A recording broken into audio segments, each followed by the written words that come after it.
Welcome to this special interview. I'm Brandon Vogt, the Senior Publishing Director at Word on Fire, and today I'm joined by my longtime friend and colleague, Haley Stewart. Haley is the author of several award-winning books, including the Sister Seraphina Mysteries, which are detective stories featuring a community of mouse nuns who live under the floorboard of G.K. Chesterton's house. Yes, it is as delightful as it sounds. Haley, besides being an author, is also a longtime blogger and podcaster. She hosts the Word on Fire book club inside of our Word on Fire Institute. But today, we're going to be discussing Haley's role as the editor of Word on Fire Spark. Word on Fire Spark. This is our new imprint of books at Word on Fire for young readers, Spark being a little flame, so it's for small people. And Haley heads up Word on Fire Spark. She's the editor. She's been working behind the scenes now for almost a couple of years, preparing a ton of beautiful, interesting books that will be coming soon from Spark. So Haley, welcome. It's great to be with you and to talk about this exciting new initiative. Thanks, Brandon. Yeah, I'm so excited to talk about everything we have in the works with Spark. Let's start off with your background. Tell us about your experience with kids' books. Were you always a reader growing up? What were some of your favorite books as a child? I was always a reader. I loved to read, and I got really into classics, fantasy, and historical fiction were kind of my favorites. So I loved Madeleine L'Engle's Time Quintet, A Wrinkle in Time, and then the books in that series. I loved the Anne of Green Gables series by Lucy Maud Montgomery. One of my favorites was The Girl of the Limberlost by Jean Stratton Porter, which is a little bit lesser known. And then The Hobbit and Lord of the Rings kind of got me into fantasy with J.R.R. Tolkien's books. So I was a big reader, loved to read, and kind of tried out a bunch of different genres. Now, you've long been interested in children's literature from, we might call it a professional perspective through your authorship, your blogging, your podcasting, but you're also a mother with several kids. As a mother, how would you assess the current landscape of children's books? What's good? What's missing? Sure. Well, I don't want to put too dark, paint with too dark a brush about the state of children's literature. There are still a lot of good books being published. I just read a beautiful book by Daniel Nayeri for young adults called Everything Sad is Untrue. And it was just incredible and kind of gives you hope that, okay, everything's not as bad as it seems. Really beautiful books are still being published. But I think there are two pretty widespread problems. And I think one of them is a lack of respect for the child reader. So the problems that come along with that are, bad writing, illustrations that aren't attractive, just not good quality because there's not this respect for the person reading the book. Madeleine L'Engle is one of my favorite writers. And one of the things she says that I think is so important and kind of is how I try to operate Spark is she says, if it's not good enough for grown-ups, it's not good enough for children. So really having that sense that the person reading the book is important, is intelligent, and we have to respect that reader. So part of that has to do with quality. And the other piece, I think, with respecting the child reader is you'll often see books that weren't really written for the child. There may be a book trying to present a certain idea that a parent is going to feel good about purchasing, but didn't really have the child in mind at the heart of the project. So that's something I think you see a lot if you go to Barnes and Noble and kind of look around at what books are being displayed. But then the other thing I think is of concern is that it feels like the vast majority of middle grade and young adult fiction is very dystopian.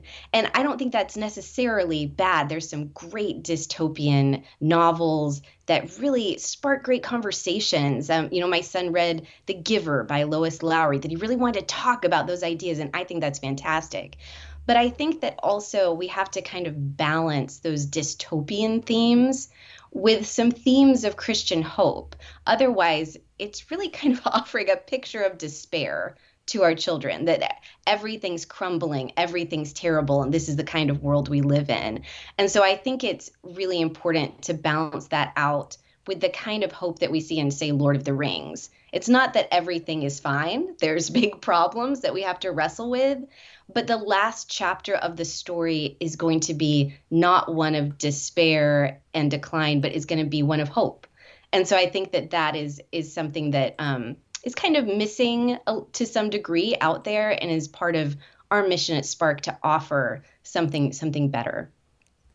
As you say, a lot of those principles, a child-centric experience with reading, an emphasis on Christian virtue, especially the virtue of hope, are some of the distinguishing marks of this new imprint that we're releasing, Word on Fire Spark. I mentioned that we've been working on this for a couple of years now, and we've got several books coming soon. And we do want to talk about some of those specific books. But for now, tell us a little bit about Word on Fire Spark itself. How did it come to be? What's it about? Sure. Well, Word on Fire Publishing has been publishing great books trying to communicate the gospel. So it's a message of evangelization and books that evangelists should read. And so with that in mind, children, as they're learning to understand the world and kind of form all their ideas, this is such a crucial time to be reaching children and to be preparing them to receive the gospel and understand the world in these gospel terms. And so it just seemed very key to start publishing books for children that are of really high quality, respecting the child reader, kind of preparing their hearts for the gospel message. Now, there's lots of publishers of children's books, even within the Catholic world, lots of children's publishers. So what would you say is unique about Word on Fire Spark? Unique about its vision, its mission, the types of books it publishes? What stands out? Sure. I mean, I think that as a parent who has purchased and read a lot of Catholic books with my children, I think that what you often see are kind of teaching books, which are not bad. It's good to have a teaching book, and children are often going to learn something from a book. But I think that something that Word on Fire Spark really highlights in our books is to be very story-centric. And that's because, God is an artist. He's a storyteller, and he's wired us to learn about him, the world, ourselves, through stories. That's why Jesus tells parables, just how human beings are made. And so that's really kind of at the center of our books, is trying to really share a good story that's going to really engage the child. And that's how any kind of beautiful message is going to be communicated. And then the other distinguishing thing about Spark is we're just so focused on leading with beauty. So that means the illustrations are gorgeous. The writing is going to be just the highest quality, the most wonderful writers. The design is going to be just beautiful. And so that leading with beauty, that story-centric mission, and that's still kind of all around that idea of respecting the child reader, that the child reading the book deserves this kind of quality. And that's really what we want to offer. Let's turn now to some of these specific books that illustrate these principles. We've got, I think, at least a dozen books in the pipeline at some stage of development, but I thought we could talk about just some of them. So again, this isn't a comprehensive list of all the books we're coming out with, but some of the more intriguing ones over the next few months. We've got, I think, 3 that are coming out this fall in 2023. The first Spark book is titled Saintly Creatures, 14 Tales of Animals and Their Holy Companions. Tell us about this one. Sure. I actually have this right next to me. It's very exciting. It's our beautiful cover of the first book. So this one is by Alexi Sargent and illustrated by Anita Bargiani. And it's this compilation of beautiful little stories of saints who either befriended an animal or were saved by an animal. These really exciting, engaging stories of saints from very, ancient to Blessed Carlo Acutis, so very modern, and from all over the world. And so they're just beautifully written, engaging stories. And really our goal with this is that the child reading the book is inspired to be a saint, that they see all of these different ways that people live their lives on fire with love for God, and think, how is God calling me to be a saint? And we were so excited because a friend of Word on Fire, Jessica Hooten Wilson, shared an early review copy with her daughter. And she said, my daughter read this book and then said, I want to be a saint. And we said, yes, that's exactly what we were hoping for. Mission accomplished. Well, in addition to new books that we're developing, we're also going to be releasing new editions of classic children's literature that has maybe gone out of favor for whatever reason. And we're going to do that under our new line of Word on Fire Spark Classics. The first Spark Classic that we're going to release is called The Golden Key and Other Fairy Tales by George MacDonald. Tell us about this one. Sure. So George MacDonald was a Scottish writer and minister. He was writing in the 1800s, and his stories had a huge impact on C.S. Lewis, the Christian apologist, on G.K. Chesterton, on all fantasy literature that came after him. And so we wanted to start this series with this book because his writing, I believe, was it G.K. Chesterton or C.S. Lewis who said his writing baptized their imagination? That was Lewis. And so I think of that as kind of the marker of this series is these aren't stories about saints or priests or anything explicitly Catholic, but the structure of these stories baptizes the imagination. And so they're just beautiful. They have this beautiful structure of hope. And when you dive into them, you can see, oh, I see elements of these Christian themes, even if they're not hitting me over the head, but they're kind of forming the reader's imagination. I love the idea that some of these heroes, many of whom are admired by Word on Fire followers, people like C.S. Lewis, G.K. Chesterton, J.R.R. Tolkien, it's fun to ask what books shaped them? What books shaped their imagination? How do you produce a Tolkien or a Lewis or a Chesterton? And George MacDonald, the author of this collection, is one of those answers. Let's turn now to another book we're releasing this fall. This one comes out in late November, and it's called Bless the Lord. Bless the Lord. It's a picture book, a board book, I believe. Tell us about this one. Sure. This kind of came to mind with Word on Fire's beautiful Liturgy of the Hours project, which trying to get more people praying the hours, make it easier for people to pray the hours, to have these beautiful Liturgy of the Hours booklets.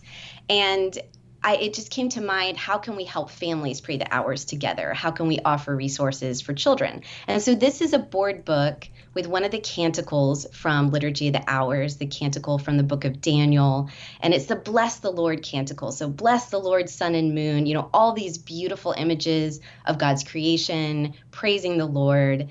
And so our illustrator just did an incredible job making these beautiful scenes, and just the whole text of this canticle is in this board book. So our vision is that, the infant or toddler can hold on to this book and flip through the pages and be part of this family prayer time or praying at Mass by having this to hold on to and engage with and participate. What I like is that if you're praying the Liturgy Hours as a family, you'll pray the Canticle of Daniel pretty often. I think it's a regular part of morning prayer. And so the rhythms, the cadences, the words of this great canticle of praise will seep into your family and even the little kids. You'll begin to memorize it. It'll change the way you see the world. So I love that we're releasing prayer resources not only for adults, but for children as well. All right, let's turn to another great Spark book coming soon. This one is by the esteemed theologian Abigail Favale, and it's called Here I Am. And we actually are releasing two versions of this book, one for boys, one for girls. Tell us about this one. Sure. Well, this one kind of was born from Abigail Favale writes just incredible and wonderful, fully Catholic pieces and books about gender. And what is the theology of gender that's really in line with Catholic teaching. And she focuses a lot on the sacramentality of the body. And so she wanted to write a book for children that really highlights our embodiment. We are embodied creatures, and that our bodies are gifts. Our bodies are gifts from God, and that when we look to Christ, our bodies are kind of icons of Christ's body, as we're made in the image of God. And so she put together this just incredible board book for young children, such a big concept, and she did it in just such a beautiful way of just communicating that our bodies are gifts and kind of connecting all these ideas. So we have one version where the main character is a boy, so the child can look at the illustrations and little boys can see themselves in this character. And then another one where the main character is a little girl, so the text is the same, but in the illustrations, you can see these different images. And we're just so happy with how it turned out. I think it's going to be wonderful.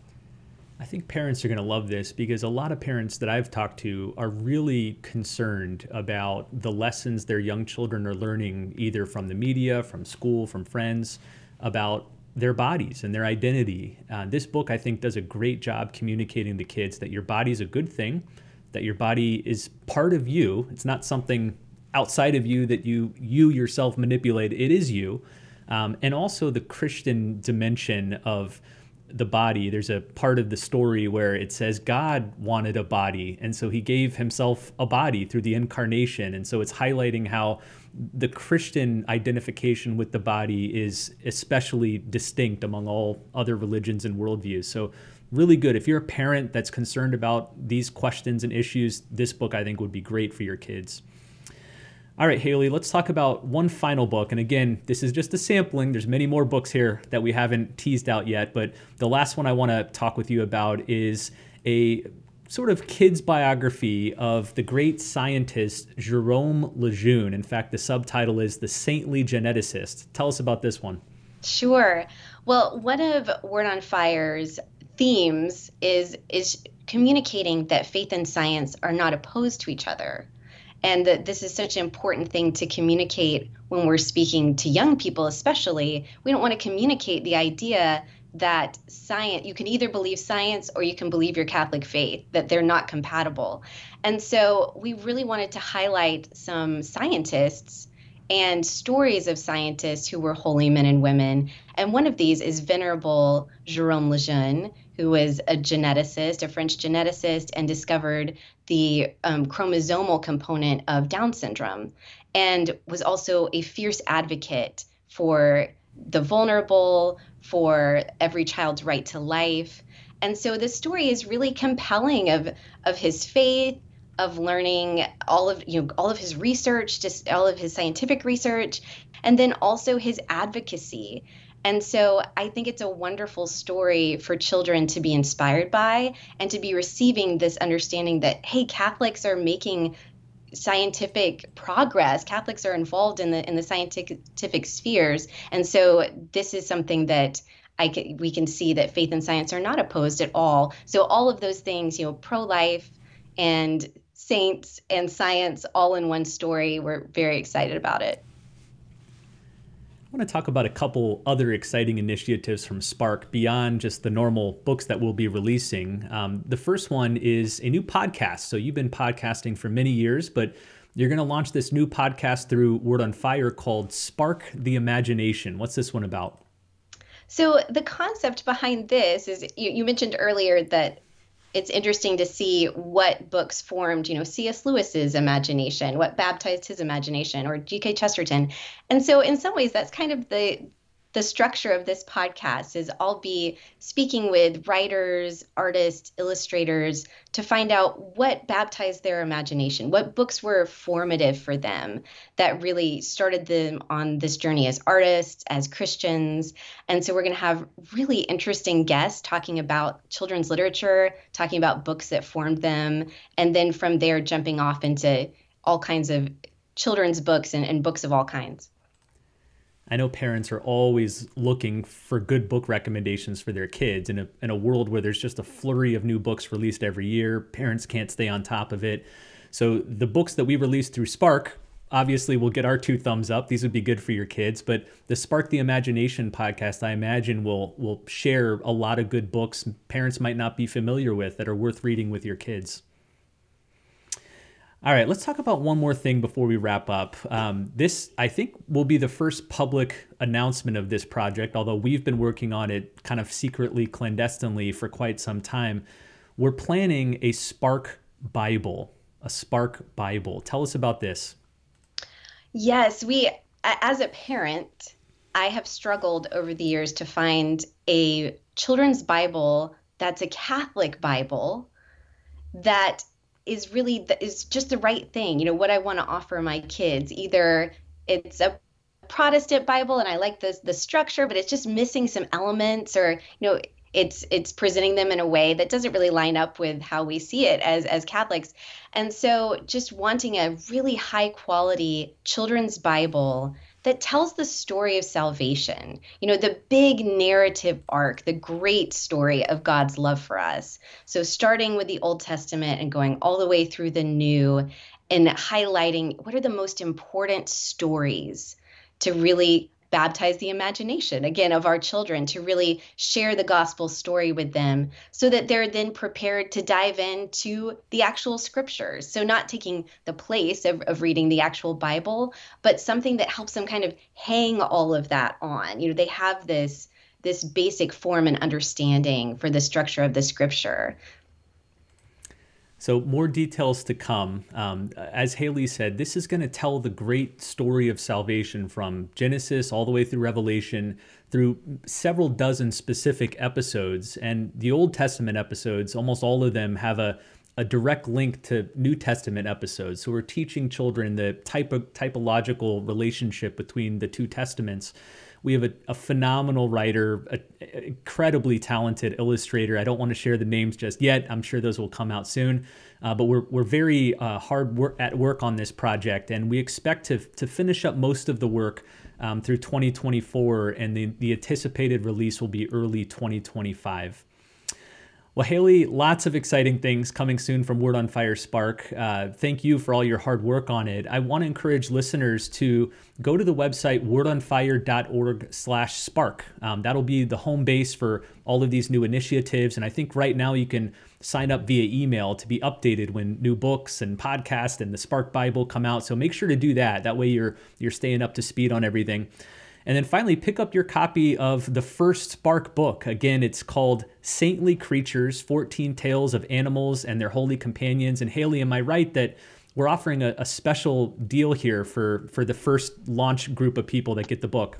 We are. While supplies last, when you order from Word on Fire, the Saintly Creatures book, you also get Grigio. So this is the little dog that was the protector of St. John Bosco. And that is one of the stories that you'll see in Saintly Creatures, and he's soft and just precious and comes with the book if you order from Word on Fire. Very good. I want to be clear. You got to order through Word on Fire. So if you order it through Amazon or another bookseller, you won't get the free stuffed animal, but if you order through Word on Fire, you will. Well, thanks everybody for listening and watching, and here's to many more great things coming soon from Word on Fire Spark.